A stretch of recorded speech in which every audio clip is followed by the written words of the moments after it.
Selamat bertemu kembali dengan Dapur Gereja bersama saya Albert Fiati. Dapur Gereja adalah channel tentang gereja dan lingkungannya. Silahkan subscribe, like, komen, dan share channel ini ya. Terima kasih. Pada kesempatan ini saya akan menanggapi anggapan sebagian orang bahwa Alkitab itu telah dipalsukan. Ya, ini adalah ucapan orang stres dan frustrasi ya. Dia mencari-cari kesalahan Alkitab tapi tidak menemukannya ya. Karena Alkitab sulit dibantah, dia kemudian stres dan frustrasi ya. Lalu jurus pamungkas yang dikeluarkannya adalah menyebut Alkitab itu telah dipalsukan. Bahwa Yesus anak Allah tidak bisa dibantah ya. Yesus itu tidak punya bapak biologis di dunia. Dia ada di dalam kandungan perawan Maria karena Roh Kudus. Roh Kudus itu adalah Roh Allah. Sehingga wajarlah jika Yesus menyebut Allah adalah Bapaknya. Karena memang Allah adalah Bapaknya. Roh Kudus itu Allah, Roh Allah. Allah itu roh ya, semua ini ada dalam Alkitab dan tidak bisa dibantah ya. Kemudian bahwa Yesus berasal dari atas, dari surga, dari Allah, ini juga tidak bisa dibantah ya. Yesus berasal dari atas, dari Allah, dari surga. Yesus telah melihat Allah. Tidak ada seorang pun yang pernah melihat Allah, tetapi Yesus telah melihat Allah ya. Kemudian karena Yesus dari Allah, dia telah melihat Allah dan bisa mengantar manusia kepada Allah. Karena Yesus dari surga, dia bisa mengantar manusia ke surga. Kalau ingin sampai kepada Allah, mintalah tolong kepada Yesus untuk mengantarkannya.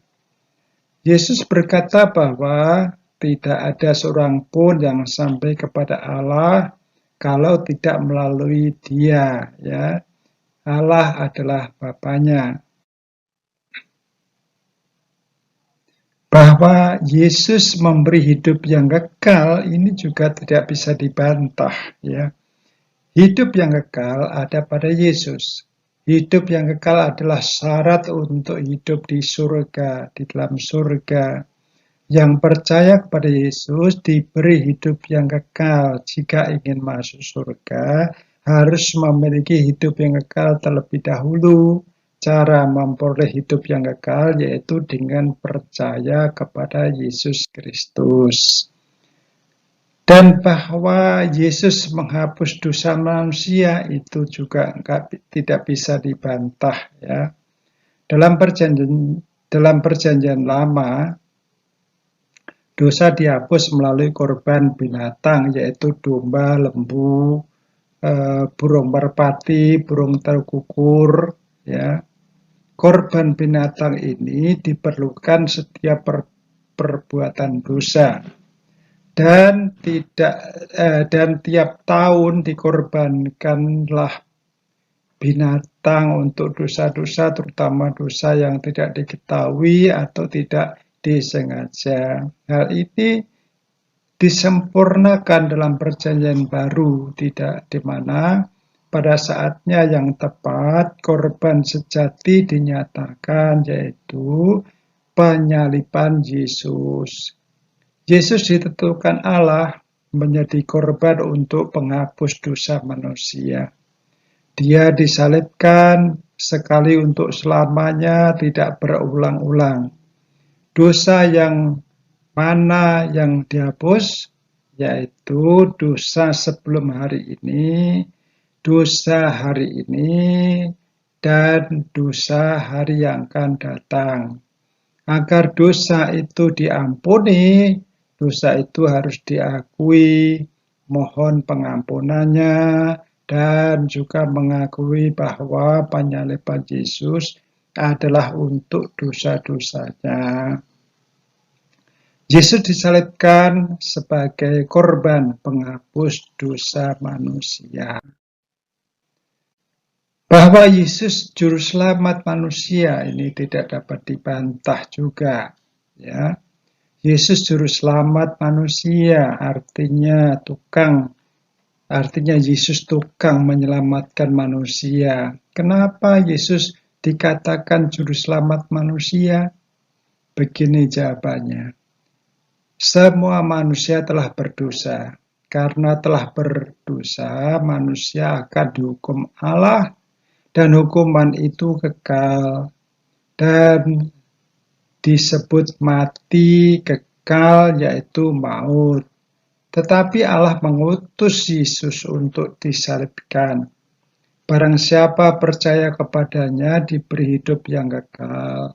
Jika manusia yang akan mati kekal itu percaya kepada Yesus utusan Allah, maka kepadanya akan diberi hidup yang kekal, yaitu hidup di surga. Hidup di surga adalah hidup selamat, tidak dihukum. Itulah sebabnya Yesus disebut sebagai juru selamat manusia. Yang percaya kepadanya atau mengikut dirinya akan terhindarkan dari hukuman Allah. Dia selamat dan hidup di surga. Bahwa Yesus adalah hakim yang akan datang, ini juga tidak bisa dibantah. Ada dalam kitab, ya. Yesus akan datang kembali. Pada kedatangannya kelak akan membangkitkan orang yang telah mati di dalam iman kepadanya dan mengangkat mereka yang dalam iman kepadanya. Kemudian mereka akan bersama-sama dia memerintah dalam kerajaannya. Kemudian Yesus akan menjadi hakim dalam penghakiman terakhir, di mana orang-orang yang tidak dalam iman kepadanya akan dihukum kekal dalam lautan api. Ya, itu terjadi di masa yang akan datang. Oke. Semuanya itu tertulis dalam Alkitab. Ya, semua uraian tentang Yesus di atas ada di dalam Alkitab. Semua itu tidak terbantahkan. Bahkan yang berusaha membantahnya menjadi stres dan frustrasi sendiri. Ya, karena tidak ada celah untuk dapat membantahnya. Semua ada di dalam Alkitab dan itu meyakinkan. Ya. Karena stres dan frustrasi untuk mematahkan perkataan Yesus dan pengajaran Roh Kudus dalam Alkitab adalah dengan mengatakan bahwa Alkitab itu telah dipalsukan, diubah oleh para ahli kitab, gitu ya. Usaha-usaha lain agar Alkitab tidak dibaca antara lain membaca Alkitab dilarang, ya. Kemudian membaca Alkitab adalah dosa yang tak terampuni. Membaca Alkitab adalah dosa besar. Membaca Alkitab berarti mengaku Yesus sebagai Allah, itu dosa besar. Yang mempercayai isi Alkitab pantas dibunuh. Serta ancaman lain untuk nakut-nakuti, ya, sebagai nubatan Yesus. Yesus pernah bernubuat, ya, berkata demikian Yesus dalam Yohanes 16 ayat 2. Kamu akan dikucilkan, bahkan akan datang saatnya bahwa setiap orang yang membunuh kamu akan menyangka bahwa ia berbuat bakti bagi Allah. Ya. Oke, terima kasih. Tuhan Yesus memberkati.